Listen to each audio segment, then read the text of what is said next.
Bonsoir Jean-Paul Charlez. Bonsoir. Le patronat et certains syndicats sont en train de chercher un accord sur les retraites complémentaires. Vous l'avez entendu, la CGT et Force ouvrière ont quitté les négociations. Les autres syndicats, eux, réfléchissent.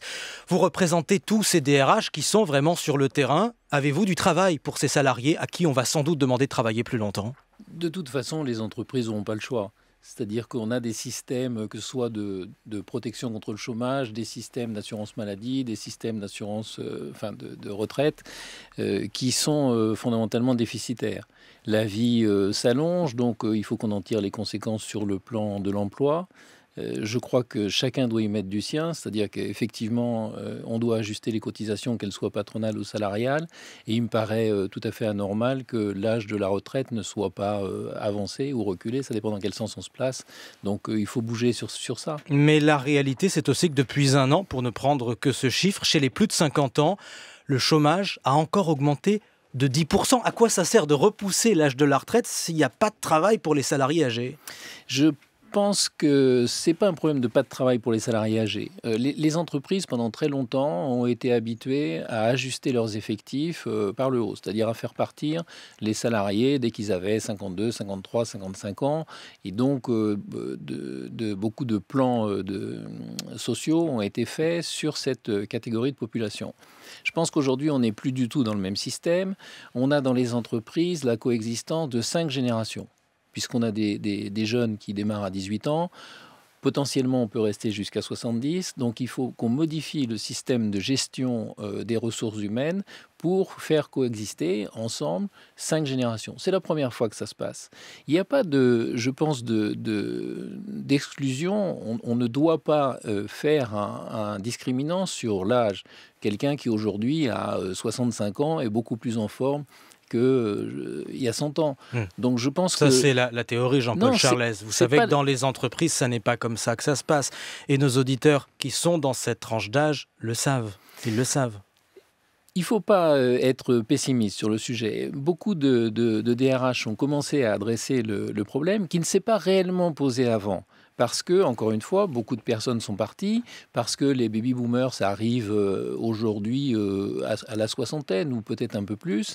Je crois qu'on a beaucoup à attendre de cette tranche de population dans le fonctionnement d'une entreprise, que ce soit sur l'expérience, que ce soit sur le management, que ce soit sur les expertises.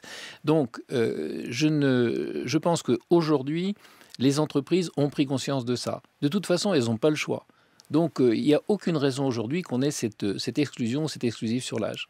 Il y a quand même une particularité française que vous connaissez, puisqu'aujourd'hui, chez nous, en France, on s'arrête de travailler en moyenne, grosso modo, à 60 ans, c'est-à-dire 3 ou 4 ans plus tôt que chez nos voisins. Comment est-ce que vous l'expliquez? Parce que ça a été considéré comme un acquis social. La retraite à 60 ans, souvenez-vous, on a considéré à une certaine époque que on devait plus travailler que 35 heures, on devait partir à 60 ans, etc. Je crois que C'est pas parce que beaucoup d'entreprises ne voulaient pas de salariés âgés? Non. Qu'est-ce que c'est être un salarié âgé aujourd'hui? Encore une fois, je pense qu'il y a 100 ans, à 60 ans, si on était encore là, on ne devait pas être dans un état extraordinaire. Aujourd'hui, ce n'est pas la situation. Donc, on a un certain nombre de salariés âgés dans nos entreprises. D'abord, on ne se rend pas toujours compte qu'ils sont âgés, ça c'est le premier point. Et ensuite, ils sont extrêmement actifs. Et réellement, je pense que une politique RH intelligente dans une entreprise est d'utiliser l'expertise et les compétences de chacune des générations pour avoir le meilleur résultat possible. Et c'est pas un vœu pieux, c'est ce qu'on fait dans un certain nombre d'entreprises. Vous savez qu'à l'autre bout de la chaîne, la situation est difficile aussi pour les jeunes, pour ceux qui entrent sur le marché du travail. Et eux sont souvent confrontés à des CDD, et à des contrats courts, et à des contrats de plus en plus courts. Je regardais tout à l'heure, je vois qu'en 15 ans, les contrats de moins d'un mois ont augmenté de 150%.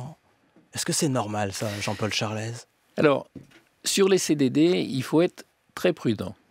Comme vous le savez, les CDD, ils doivent être causés, c'est-à-dire qu'ils doivent correspondre à un motif précis.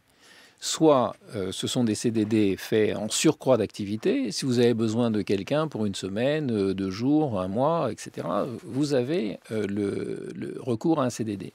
Deuxième catégorie de CDD, vous avez des CDD de remplacement. Pardon de faire un peu de technique, mais ce n'est pas inutile pour la bonne compréhension du problème.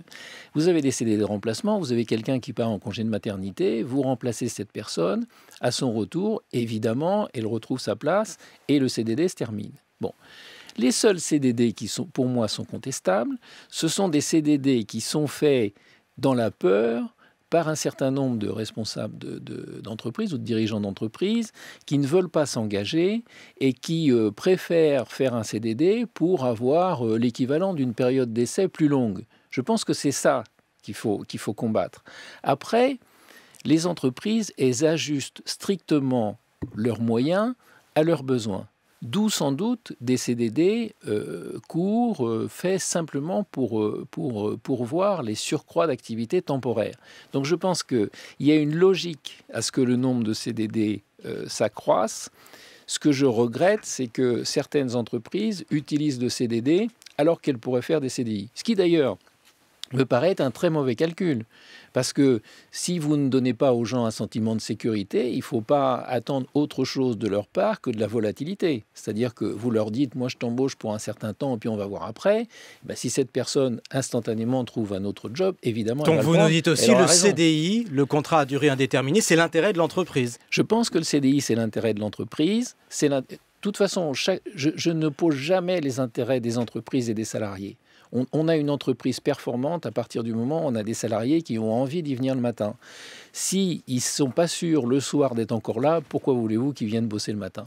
Jean-Paul Charlez, parole d'un DRH, le président de l'Association nationale des directeurs de ressources humaines. Merci.